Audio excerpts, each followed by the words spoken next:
Savais-tu qu'il existe un nom qui change les vies et qui réalise des miracles ? Rendez-vous samedi à 2h, 11h et 21h avec nos 3 animatrices, animateurs et leurs invités pour une belle heure de partage, musique et réflexion. Auditeurs, auditrices, bonjour ou bonsoir, c'est toujours la même chose, suivant l'endroit de la terre où tu te trouves. Bienvenue au culte Espoir. Le culte Espoir, c'est un moment qui se veut convivial et authentique autour du livre que l'on appelle la Bible. Évidemment, nous aurons un bon petit programme à te proposer, entre autres un témoignage, une promesse biblique, de la musique, sans oublier une mise en pratique dans la vie de tous les jours pour prendre ces échanges bien concrets. Pour ce faire, je suis accompagné de Marilyn et de Marina. Bonjour les filles. Salut Brian. Bonjour. Alors ce sera un culte particulier car c'est un culte dit chroniqueur. Concrètement, avec l'équipe, nous mettons en prière pour être inspirés, guidés et on réfléchit sur une thématique qui nous interpelle, qui nous touche. Ensuite, nous te la partageons pour qu'elle puisse mûrir au sein de ton foyer, de ta réflexion personnelle avec Dieu. Aujourd'hui, nous souhaiterions nous aventurer avec toi dans un épisode de la Bible. On a d'ailleurs été bien inspirés et guidés par notre chroniqueuse Amandine. Merci Amandine. Merci. Épisode que tu connais peut-être où Pierre et Jean, disciples de Jésus, guérissent un paralytique de naissance. Que faire de ce genre de texte pour ma vie ? Est-ce que ce vécu est réservé à l'un ou à l'autre ? As-tu l'impression d'avoir reçu quelque chose de la part de Dieu, mais tu n'oses pas trop le dire ? Que l'Esprit nous accompagne tout au long de ce culte et nous guide dans le choix de nos mots, auditeurs, auditrices. Bonne écoute.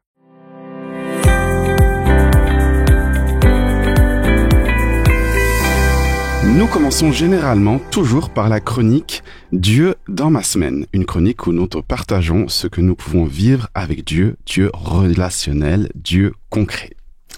Alors voilà, si tu ne l'as pas encore découvert au détour d'une petite phrase ici ou là dans nos cultes, eh bien la préparation et le vécu de ces cultes est une expérience vraiment riche et je crois que je suis pas la seule. C'est ça.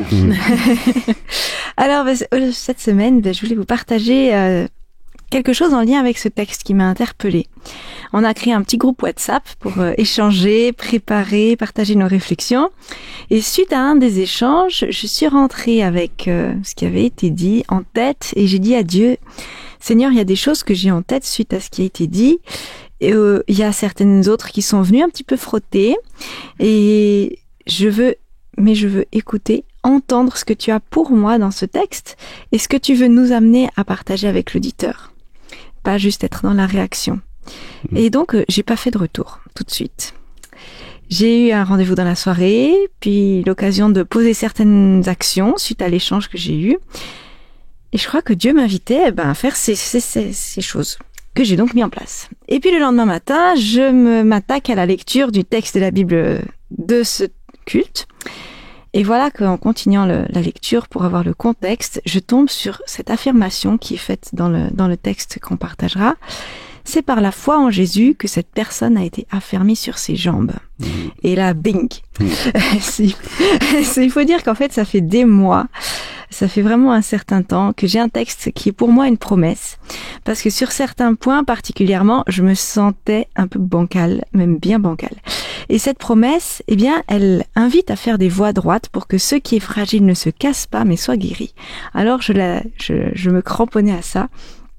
Mais elle n'était pas dans mon esprit à ce moment-là. Par contre, ça a fait tilt quand j'ai lu cette affirmation de Pierre, c'est par la foi en Jésus qu'il a été affermi. En lien en plus avec ce que j'avais été amenée à faire la veille et différentes autres choses qui tombaient en même temps, c'est comme si ce qui était bancal en moi, Jésus me disait, ma fille, par ta foi, ça maintenant c'est rétabli. Et pourtant, c'est pas comme si tout est complètement révolutionné. Parce que j'ai pas eu de réponse le matin en ouvrant mon mail. Il y a eu de l'attente, du suspense dans la suite de ma démarche, mais pour moi, c'était déjà quelque chose que Dieu avait déposé en moi, une parole nouvelle, quelque chose qui donnait une nouvelle dimension à mon vécu. Alors des fois, les situations ou un passage de la Bible peuvent me déstabiliser, peut-être te déstabiliser aussi, ou piquer, j'aime bien utiliser ce mot des fois. Ou d'autres fois, il m'arrive de lire quelque chose et puis c'est comme si ça me parle pas. Et pourtant, j'ai envie d'être nourrie. Alors, ces dernières semaines, j'ai aussi commencé à penser à dire à Dieu, qu'as-tu à me dire aujourd'hui ? Que voudrais-tu me partager dans le texte ou dans la situation que je vis ? Peut-être que c'est pas forcément qu'elle est voulue de Dieu, mais qu'il peut me dire quelque chose à travers ça. Et comment, dans ces passages, je peux te découvrir, Seigneur, autrement. Et puis lire et me laisser interpeller. Et j'ai pu constater que cette ouverture, au lieu de me braquer parce que j'ai été déstabilisée ou me contenter de peu parce qu'aujourd'hui ça me parle pas puis c'est pas grave, ça me donne l'opportunité de découvrir autre chose et ça garde mes yeux et mon cœur attentifs à Dieu. Et je trouve que parfois, dans ces lectures, c'est ça qui est assez incroyable, c'est que c'est des paroles qui sont émises dans un contexte particulier, à une époque, dans une histoire, dans la Bible. Et pourtant, ça peut prendre dans ma vie aujourd'hui une dimension très concrète qui me parle aujourd'hui. Et révéler encore d'autres aspects de Dieu que j'avais pas encore découverts. Et ça, c'est vraiment précieux.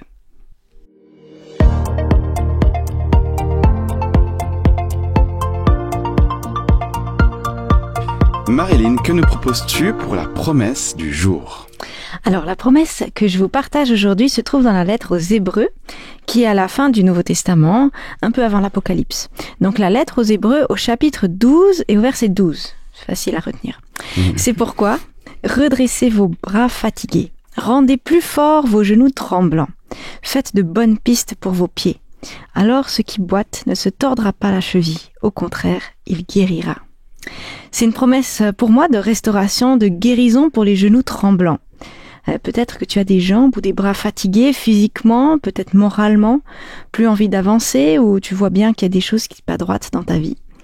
Pour moi, cette promesse me rappelle qu'aujourd'hui, des attitudes qui peuvent ne pas être idéales ou des situations dans lesquelles je suis épuisée moralement, spirituellement, avoir de la peine à marcher droit physiquement, dans ces situations, Dieu me rappelle qu'en cherchant à marcher droit, ça va payer et la guérison interviendra. Maintenant ou plus tard, en tout cas, ça sera restauré. Et pour ce qui est de faire une voie droite, j'ai quand même été regarder un petit peu. Dans Proverbe 4, il nous donne des actions concrètes. Écarte de ta bouche la fausseté, éloigne de tes lèvres les lèvres des détours, que tes yeux regardent bien en face. Alors que Dieu nous accompagne sur ce chemin de restauration, de redressement de nos idées, de nos chemins pour la guérison. Dans Actes 3, 1 à 9, il est dit « Un après-midi, Pierre et Jean montaient au temple pour la prière de 3 heures. Près de la porte du temple, appelée la Belle Porte, il y avait un homme qui était infirme depuis sa naissance. Chaque jour, on l'apportait et l'installait là pour qu'il puisse mendier auprès de ceux qui entraient dans le temple. Il vit Pierre et Jean qui allaient y entrer et leur demanda de l'argent. Pierre et Jean fixèrent les yeux sur lui, et Pierre lui dit « Regarde-nous ». L'homme les regarda avec attention, car il s'attendait à recevoir d'eux quelque chose. Pierre lui dit alors « Je n'ai ni argent ni or, mais ce que j'ai, je te le donne. Au nom de Jésus-Christ de Nazareth, lève-toi et marche. » Puis il le prit par la main droite pour l'aider à se lever.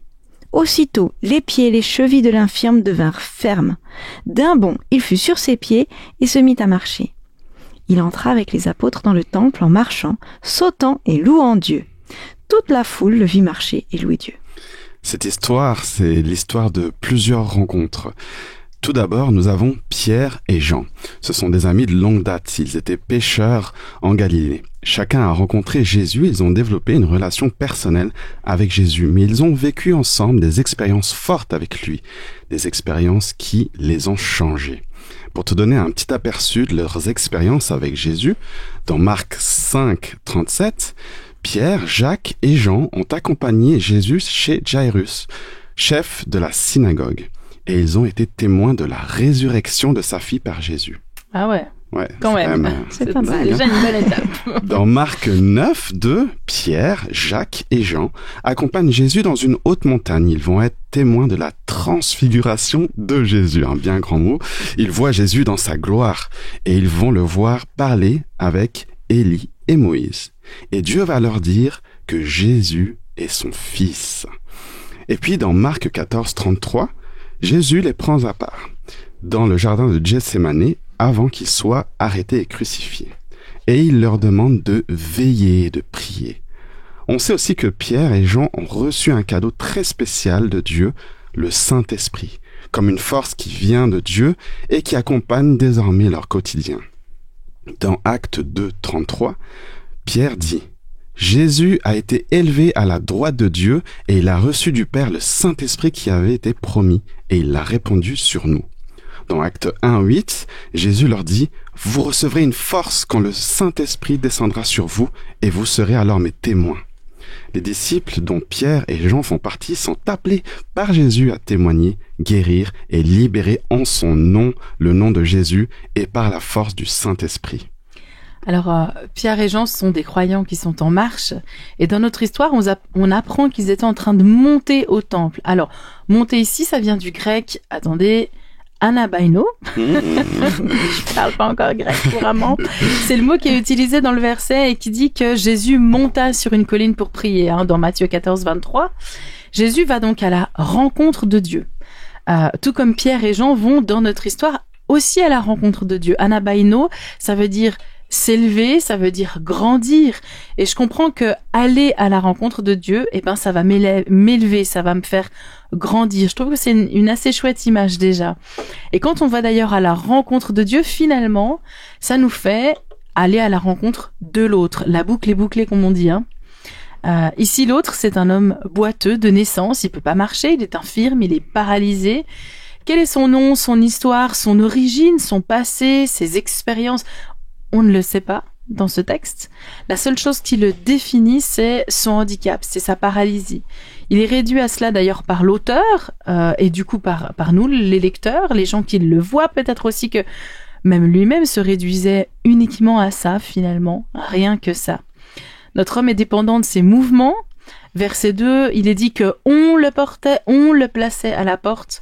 Et du coup, lui, simplement, pour subvenir à ses besoins, il demandait l'aumône. Alors, dans la tradition juive, la piété, c'était la combinaison de deux choses. C'était prier au temple et aussi donner de l'aumône. Donc, notre homme paralysé dépend de la ferveur de ceux qui décident, de ceux qui l'entourent.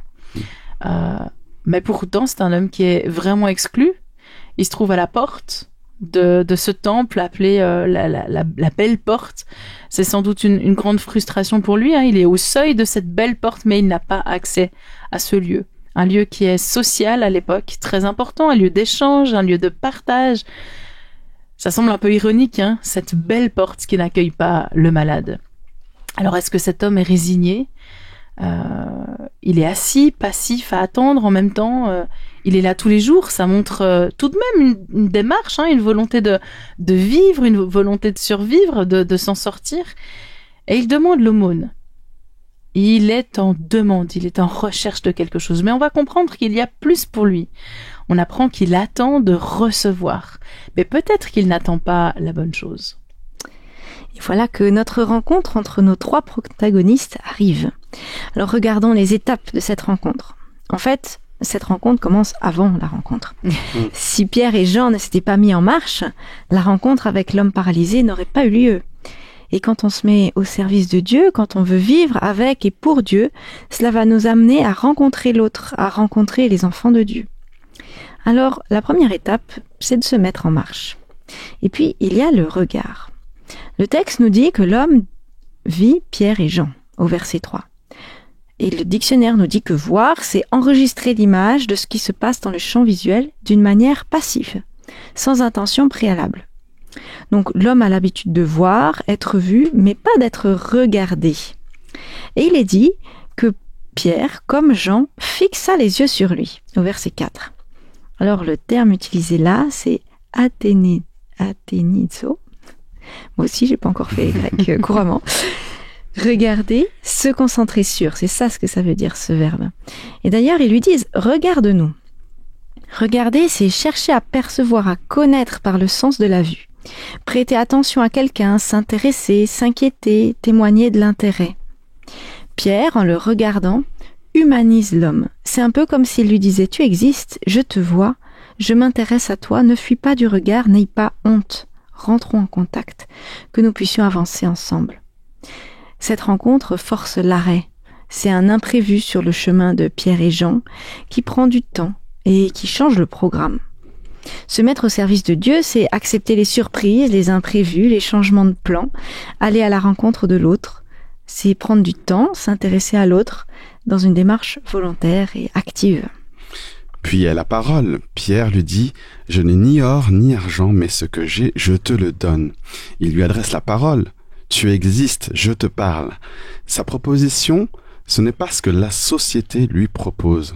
L'argent, c'est utile, cela sert à vivre, à subvenir aux besoins matériels. C'est ce que l'homme attend, c'est ce qu'il connaît.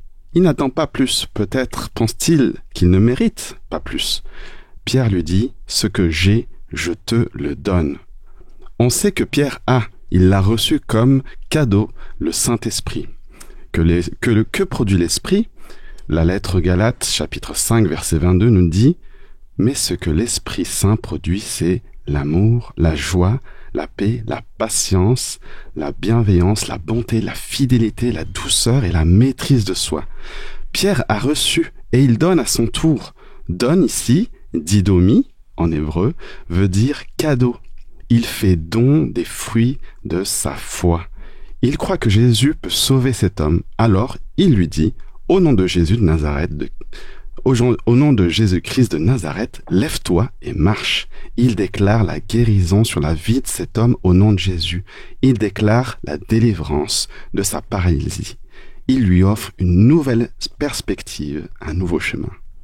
Et pourtant, c'est pas là que le miracle arrive, hein.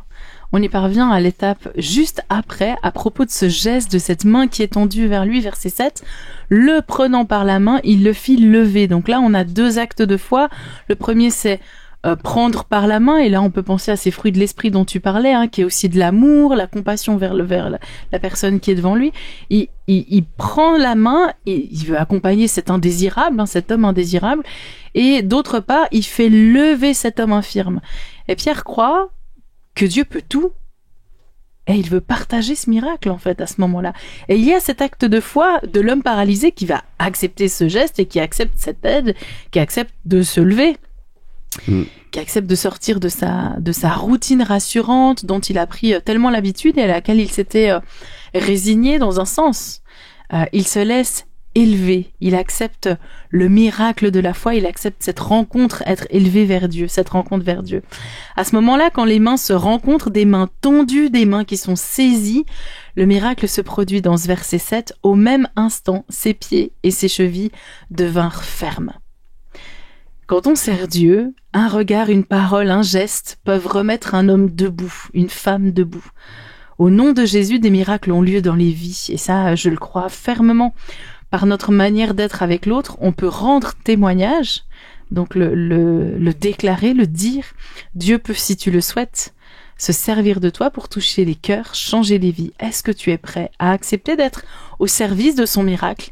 Est-ce que tu es prêt à te mettre en marche? Et en même temps, peut-être que cela t'intimide, te fait peur de participer au miracle de Dieu dans la vie des gens que tu vas croiser sur ta route. Ne te sens-tu peut-être pas capable? Comment faire? En fait, cette histoire, prise dans son contexte, est hyper rassurante. Et là, les auditeurs doivent se dire « Comment ça, elle est super rassurante ?» En fait, c'est une invitation à suivre l'exemple de Jésus et se laisser guider par le Saint-Esprit. Laisse-moi t'expliquer. Pierre dit « Lève-toi et marche » au verset 6. Jésus, un jour, a dit à un homme paralysé dans Jean 5, verset 8, « Lève-toi, prends ta natte et marche ». Donc Pierre a été témoin de ce que Jésus a fait et il suit son exemple. Dans notre histoire, Pierre prend par la main droite l'homme paralysé pour se lever. Il est dit dans Marc 9, 25 que Jésus, pour ressusciter la fille de Jairus, il prit la fillette par la main et elle se leva. Pierre suit l'exemple de Jésus. Alors ne t'inquiète pas, toi aussi tu peux suivre l'exemple de Jésus. D'ailleurs, la Bible dit dans Michée 4, 2, « Il nous enseignera ce qu'il attend de nous et nous suivrons le chemin qu'il nous trace. » Jésus est le chemin. Si tu te mets en marche, si tu apprends à le connaître, si tu l'écoutes et l'obéis, il te guide. Il est aussi important de se rappeler que nous servons, alors que c'est Dieu qui agit, qui inspire, qui touche les cœurs et qui guérit. Pierre dit « Au nom de Jésus-Christ de Nazareth ». Et plus tard, il va témoigner « C'est par la foi en Jésus que Jésus a raffermi celui que vous voyez. Dieu peut utiliser et agir à travers toi si tu le souhaites. Tu peux être comme une pierre blanche sur le chemin de quelqu'un. D'ailleurs, les amis de l'homme paralysé qui l'ont porté chaque jour ont contribué à ce miracle qui a eu lieu dans la vie de cet homme. Par toutes ces pierres blanches posées dans sa vie, l'homme a été mené à ce moment de conversion, de changement radical de vie. Oui, une conversion, c'est un changement, une transformation. Ici, cette conversion, elle est physique, mais aussi spirituelle. Et à son tour, notre homme se met en marche. Il passe la porte. Au verset 8, il est dit « Il entra avec eux dans le temple ». Mais il a passé la porte avant même de franchir le seuil, car il a accepté Jésus, le miracle de la vie qu'il offre. Il a accepté la porte qui mène à la vie. En effet, Jésus dit, dans Jean 10 au verset 7, « Je suis la porte. Celui qui entre en passant par moi sera sauvé. » En réalité, la porte lui était déjà accessible. Notre homme n'était pas exclu par Jésus. Jésus accueille toute personne qu'il accepte comme étant lui, Jésus, la porte qui mène à la vie. Cet homme ancien paralysé devient acteur de sa vie et d'une plus grande cause encore. Il témoigne et il est utilisé à son tour. Au verset 9, on nous dit « Tout le monde le vit marchant et louant Dieu ». Et il témoigne au-delà de ce qu'il pense, parce qu'il est dit que cet homme qui était infirme, d'un saut, se met debout et saute.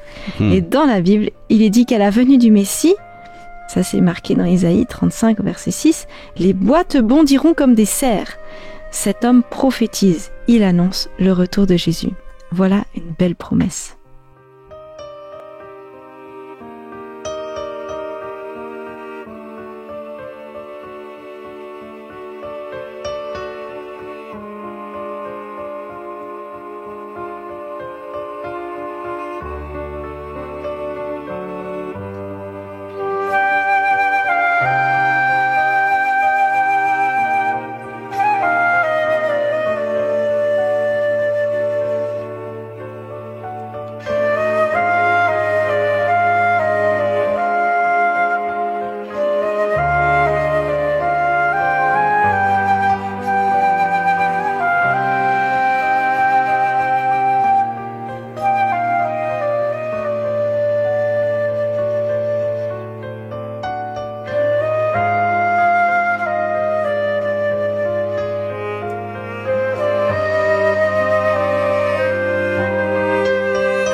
Si tu nous rejoins maintenant, s'il te plaît, reste avec nous car tu es au Culte Espoir. Nous venons d'aborder avec l'équipe le passage de la Bible qui parle de Pierre et Jean, disciples de Jésus opérant un miracle au nom de Jésus-Christ de Nazareth. Forcément, ce genre de choses surnaturelles devrait nous interpeller. Et dans cette chronique, et toi ça te parle, on réagit sur comment cet événement nous touche personnellement, comment ça peut faire écho dans nos vies, pour pousser la réflexion encore un peu plus loin. Les filles, si je pouvais commencer par vous poser cette question, qu'est-ce qui vous touche le plus dans ce passage ? Il y a une chose qui m'a interpellée, c'était cette idée de ce que j'ai, je te le donne. Ouais. Et de se dire, qu'est-ce que j'ai ? Là, en tout cas, il était très très au clair sur ce qu'il avait et l'impact positif que ça pouvait faire dans la vie de la personne en face de lui. Et pour moi, je me dis, mais est-ce que je suis comme ça affirmée dans ce que je sais que j'ai, je peux croire, je peux tout ça, mais est-ce que on a je sais pas si c'est du culot, mais de dire, j'ai quelque chose, ça va t'aider, viens, prends. les dons de l'esprit, ce qu'il a reçu, comme par exemple Aussi, Pierre, ouais. c'est ça? C'est ce que ça produit chez toi. Est-ce que ça te produit de la joie aussi? Ça, c'est des choses que aussi on peut recevoir et qu'on peut partager Oui. aux Et- autres. C'est aussi une façon de partager aussi ce qu'on a reçu de Dieu. Et qu'on se rend peut-être, effectivement, peut-être pas compte, mais ça, c'est sûr. Mm. La joie, la paix, et il y a des fois, on peut nous dire, les gens peuvent ressentir de la paix ou de la joie, et c'est quelque chose qu'on peut donner aussi, ouais. Mm. Moi, je suis assez marquée en fait par ce qui se passe. En fait, nous, on est des chrétiens pratiquants, quoi. On peut le dire comme ça. On a l'habitude de prier. Et c'est vrai que il peut arriver dans nos églises avec des amis, des proches, de la famille, où on se dit je vais prier pour toi parce qu'effectivement tu m'as partagé quelque chose qui est difficile. Alors je peux prendre un temps avec toi et puis on va prier ensemble et puis on veut croire que on va demander à Dieu la guérison, on va demander à Dieu son soutien, et voilà. Et en fait, là, ils sont pas en train juste de prier en disant Seigneur, ce serait cool si tu pouvais peut-être, S'il te plaît. avec toute ma foi que j'essaye d'affermir, guérir cet homme qui est face à moi. Et puis on en reparle, c'est un peu ça. Hein. Comme tu le dis, Marie-Lyd, il sait très bien, ce Pierre, ce qu'ils ont reçu. Moi, j'ai reçu ça, je vais même pas prier, je vais déclarer que j'ai reçu quelque chose et que là, tu vas guérir, et j'y crois fermement parce qu'en plus, on va le tester tout de suite. Je t'attrape par les bras et je te mets debout. Et t'es guéri, en fait. Je t'annonce déjà que cette démarche-là fait que tu vas marcher après avec nous. Tu vas aller dans le temple alors que t'as jamais été pendant toutes ces années. Mais c'est quand même fou. Moi, je trouve qu'il faut une sacrée confiance en Dieu pour oser ce truc-là. Faut une sacrée confiance, c'est vrai. Et c'est tout ce travail de nous croyants de nous dire, OK, alors première étape que tu suggérais, c'est peut-être qu'est-ce que j'ai reçu. Et puis la deuxième étape, c'est OK, j'ose, je vais de l'avant. On y va, quoi. Avec peut-être toutes les craintes, avec tout ce qui se passe dans notre intériorité, hein, qui est en train de nous dire mais si ça marche pas, qu'est-ce qui se passe, le regard des autres, etc. Je pense que pour Dieu, sérieusement, ça n'a aucune importance qu'on se plante. On est dans un apprentissage de vie de disciple, de vie de à l'image de Jésus et tout ça, et que peut-être que d'une manière ou d'une autre ça fonctionne pas. Mais s'il y a de l'amour après entre nous, les fruits de l'esprit, c'est pas grave si ça marche pas. T'es en train d'exercer ton don, t'es en train d'exercer quelque chose. Et puis tu vas continuer, et puis Dieu va travailler en toi, et puis ça va fonctionner, Dieu va agir, et tu vas vivre des miracles, des guérisons, des résurrections dont tu avais parlé aussi dans les textes précédemment. Je trouve que c'est pas mal, ça nous défie, hein, Max, hein. Moi, ça me fait penser là tout de suite. Je sais pas pourquoi je pense à ça. Je pense aux procurations qu'on peut donner. Par exemple, quand on demande à quelqu'un, on donne une procuration aux parents ou à la famille pour qu'ils puissent agir sur les comptes bancaires ou quoi. Là, en comparaison, ça me fait penser, on déclare au nom de Jésus. Donc finalement, il nous a quelque part procuré ce don-là, et je trouve que c'est fort parce que, comme tu disais, il faut avoir cette confiance-là. Donc il faut connaître que quand tu donnes une procuration, c'est que tu as confiance en la personne. Donc tu lui donnes cette procuration, tu la connais, et quelque part, Pierre, Jean, ils ont vu comment Jésus a agi, ils ont confiance, donc ils ont cette procuration-là. Donc voilà, ça m'interpelle aussi le nom de Jésus pour ça. Et vous, à la maison, dans votre réflexion personnelle, comment ça vous parle?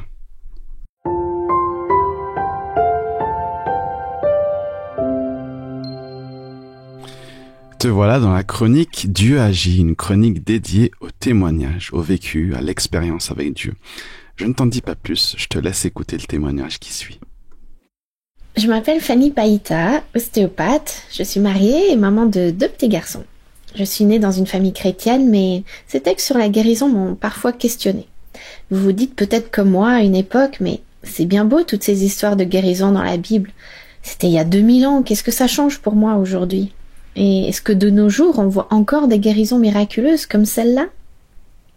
Un jour, avec mon mari, nous sommes tombés sur des vidéos YouTube de chrétiens qui priaient dans la rue pour des inconnus, et ils voyaient des guérisons se produire au nom de Jésus. Ça nous a beaucoup questionnés, et en se plongeant dans la Bible, on est arrivé à la conclusion que ce que vivaient les disciples comme Pierre et Jean, on devrait aussi pouvoir le vivre aujourd'hui. Pourquoi? Parce que je crois que Jésus-Christ est mort et ressuscité, et qu'il est toujours vivant et agissant aujourd'hui. On peut lire dans le Nouveau Testament, dans Marc 16, les dernières paroles de Jésus à ses disciples avant de monter au ciel. Je résume ici quelques versets. « Allez par tout le monde et prêchez la bonne nouvelle à toute la création. Voici les miracles qui accompagneront ceux qui auront cru. En mon nom, ils imposeront les mains aux malades et les malades seront guéris. » Le Seigneur, après leur avoir parlé, fut enlevé au ciel et il s'assit à la droite de Dieu. Et ils s'en allèrent prêcher partout. Le Seigneur travaillait avec eux et confirmait la parole par les miracles qui l'accompagnaient. Ce qui m'a marqué dans ces versets, c'est d'abord que tous ceux qui croient en Jésus sont appelés à partager la bonne nouvelle de Jésus ressuscité, mais surtout une chose que je n'avais pas comprise avant, c'est que tous ceux qui ont cru en Jésus sont aussi appelés à guérir les malades en imposant les mains en son nom. Donc, ce n'est pas que j'ai reçu un ministère de guérison ou que j'ai une onction spéciale. Non, rien de tout ça. Je crois juste que Jésus confirme avec des miracles le fait qu'il soit vivant en guérissant les malades pour lesquels je prie. La deuxième chose que j'ai comprise, c'est ce que dit Pierre plus loin dans ce passage des Actes. « Hommes israélites, qu'avez-vous à vous étonner ainsi de ce qui vient de se passer ?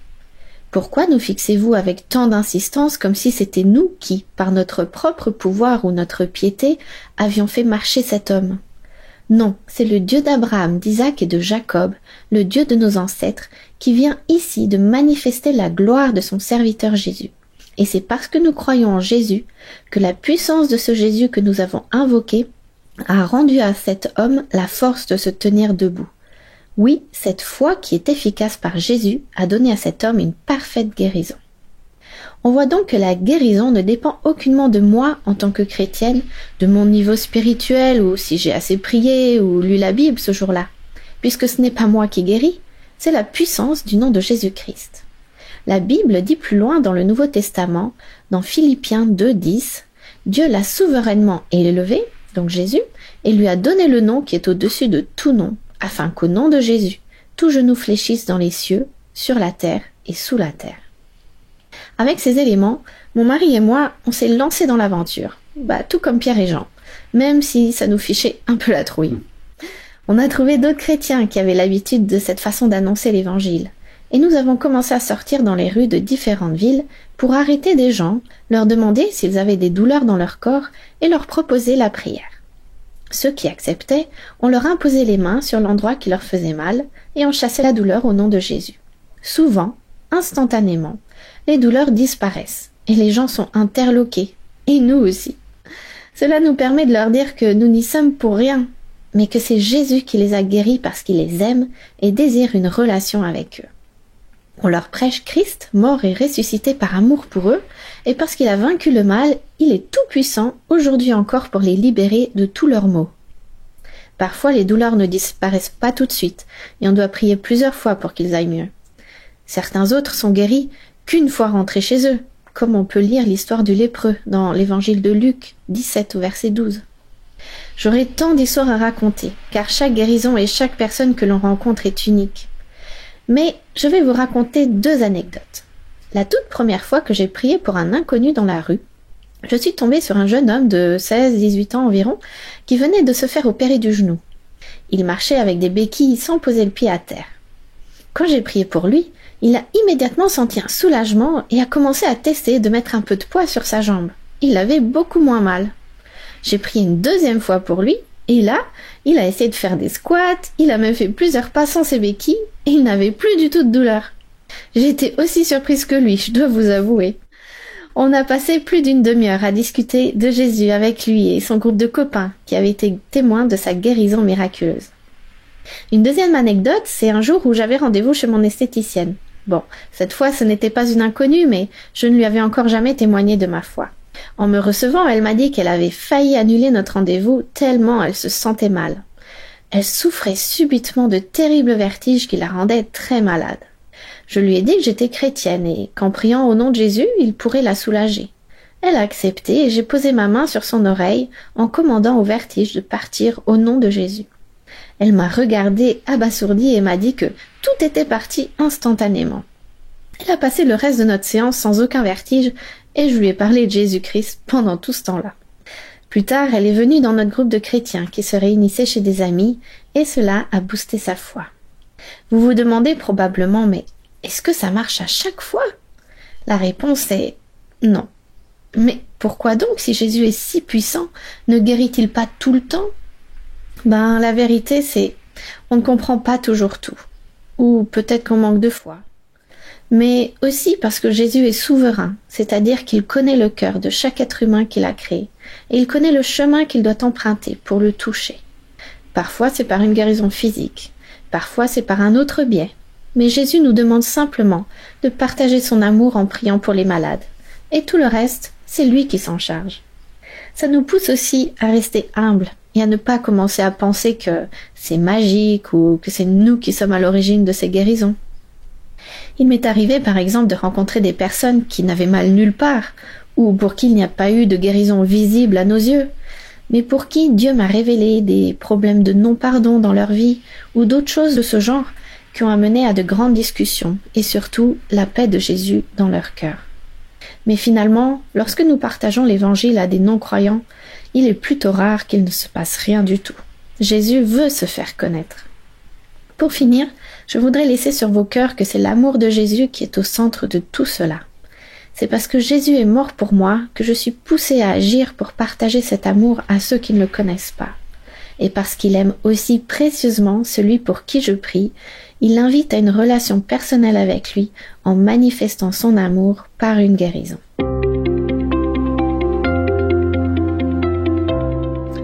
La force dans le nom de Jésus. J'avais envie, d'ailleurs, dans notre chronique Dieu dans les arts, de vous parler de cette expression « au nom de Jésus ». Alors, on l'utilise franchement pas mal chez les chrétiens, notamment quand on prie. Alors, on va tenter ensemble de comprendre ce que ça signifie. D'abord, un texte, Jean 16, verset 23, qui nous dit « Tout ce que vous demanderez au Père en mon nom, il vous le donnera ». Ça, c'est Jésus qui parlait à ses disciples. Jean 14, verset 14, « Si vous demandez quelque chose en mon nom, je le ferai ». Ainsi, lorsqu'on demande la guérison, la délivrance ou qu'on fait toute autre demande à Dieu, on a l'habitude, nous, de dire « au nom de Jésus ». Bon, mais quoi, est-ce que c'est une formule magique? Est-ce que il faut juste caler ça dans notre prière ou dans ce qu'on dit pour que, bim, ça marche? Non, la magie ne vient pas de Dieu, on le sait déjà, on a des textes bibliques qui en parlent. Au nom de Jésus, qu'est-ce que ça veut dire? Alors, je suis allée chercher un petit peu la racine de ce mot. Le nom de Jésus, c'est quoi déjà? Alors, Yeshua, c'est le nom de Jésus en hébreu. Donc, on pourrait dire, l'expression, c'est au nom de Yeshua, quoi. Étymologiquement, ça vient du verbe sauver. En disant au nom de Jésus, je me mets dans une posture de foi en Dieu. Je déclare que je crois qu'il va encore sauver aujourd'hui, qu'il peut encore sauver, qu'il va le faire. C'est un engagement quelque part de foi. J'ai découvert également que dans le Yeshua en 2 syllabes, Yehoshua, le Shua signifiait le cri à l'aide. Autrement dit, quand je dis au nom de Jésus, au nom de Yeshua, je suis en train de dire mais au secours quoi. Viens à mon secours. Donc en fait, on le sait pas, mais on termine toutes nos phrases en disant mais au secours quoi. Et là vraiment, Jésus, j'ai besoin de toi. J'ai besoin de ta présence. Prier au nom de Jésus, demander la guérison au nom de Jésus, c'est reconnaître qu'on a besoin de ce secours de Dieu dans cette situation qu'on est en train de rencontrer. Et je reconnais avec confiance que Jésus vient sauver. Donc on n'est pas du tout dans un truc d'une formule forcément magique. C'est vraiment dans un état de conscience en fait, très très clair, que sans la présence de Dieu, sa puissance, son intervention, ça, on n'y arrive pas. Ça nous remet à notre place aussi d'humain, et peut-être aussi dans cette action de se dire ok, moi j'ai fait ma part là maintenant, il faut vraiment que ce soit toi qui agisses parce que moi tout seul je peux pas quoi. C'est un peu ça. Alors je peux pas vraiment finalement demander la guérison au nom de Jésus si je connais pas ce Jésus, si j'ai pas une relation avec lui, si je sais pas du tout de qui je parle. J'ai pas envie d'être sauvé par quelqu'un auquel j'ai pas confiance. Je peux pas demander crier au secours à quelqu'un que je ne connais pas, avec lequel j'ai peut-être pas créé quelque chose. Je dois croire que Jésus peut sauver et je vais lui dire au secours. Je suis conscient de qui est Jésus, de comment il peut m'aider. Je connais sa puissance, je connais son autorité sur les situations, je connais son autorité sur les événements pour croire qu'il peut agir et guérir un infirme quand je le prie. Waouh. Incroyable. Alors j'aimerais t'inviter à expérimenter ce Jésus dans ta vie, ce Jésus qui est capable de faire des miracles incroyables dans ta vie, mais aussi dans celle de tes proches, un Jésus qui guérit, un Jésus qui sauve, qui entend, qui soutient, ce Jésus qui accompagne, qui ressuscite, on l'a dit, qui délivre des addictions, etc., etc. Tu peux mettre plein de choses dans ce Jésus qui peut faire. Moi, ce Jésus, en tout cas, je suis contente de pouvoir l'appeler à mon secours. Et j'ai vraiment découvert ça, que j'imaginais pas du tout quand je priais, que j'étais en train de dire tout ça. Et si tu choisis de vivre quelque chose avec Jésus, tu peux simplement lui dire, écoute Jésus, j'ai envie que tu viennes dans ma vie pour changer des choses, pour aider mon quotidien. Je veux t'inviter, je veux te laisser une place. Je t'invite à agir dans ma vie, à sauver en moi ce qui doit l'être. Et puis tu termines au nom de Jésus comme un appel au secours. Et tu peux dire Amen. J'aimerais t'inviter à vivre avec moi cette prière au nom de Jésus. Alors je t'invite juste à fermer les yeux. Seigneur, merci parce que tu es un Dieu qui a des projets pour ma vie, qui a des projets pour la vie de nos auditeurs. Parce que tu nous as aimés depuis toujours et puis que quoi qu'on fasse, quoi qu'on devienne, ton amour pour nous, pour chacun des auditeurs qui nous écoutent aujourd'hui reste intact. Je te demande pardon pour toutes les fois où moi j'ai envie de mener ma propre vie, où on a parfois l'envie de faire nos propres choix sans ta présence, sans ton appui. Pardon pour les erreurs qu'on fait, pour les chemins de travers qu'on emprunte bien trop souvent. On t'invite à venir pardonner, à venir restaurer nos vies. On a besoin de ce Jésus qui vient nous sauver. T'as dit dans ta parole, la Bible, que ceux qui choisissent Jésus comme maître de leur vie, quand ils décident de le suivre, de vivre avec cette foi en toi, ils sont appelés à faire des choses plus grandes encore que celles que Jésus avait faites. Et pourtant, Jésus, il en avait fait des miracles, il en avait fait des guérisons, des délivrances, etc. Et comme Pierre, je veux croire ce que tu dis dans ta parole, la Bible. Je veux mettre ma confiance en toi, je veux obéir à ce que tu nous proposes de vivre. Une vie de foi, de croire en ce qu'on ne voit pas encore, et de vivre dans la puissance de ce Saint-Esprit. Alors j'aimerais maintenant crier à l'aide, au secours vers Jésus qui sauve. Et j'aimerais prier pour toi, chère auditrice, cher auditeur, qui peut vivre des temps d'inconfort, des temps de maladie. Alors je t'invite maintenant à poser peut-être ta main ou à penser à cet endroit qui a besoin du secours de Dieu. Et je vais appeler maintenant la guérison sur ce lieu qui est un lieu de défi, sur ce territoire qui est en souffrance dans ta vie.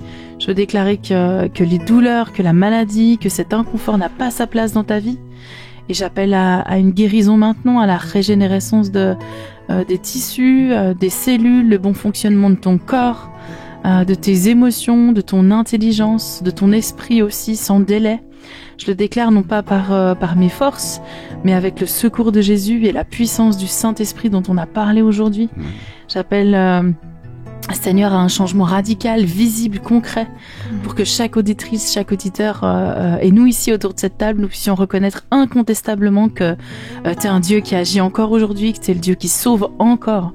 Et c'est dans le nom de Yeshua, ce Jésus qui sauve, ce Jésus qui vient à notre secours, à notre aide, que je te remercie pour ce qui est déjà en train de s'opérer maintenant. Et voilà, je t'adresse cette prière. Amen. Amen. Amen.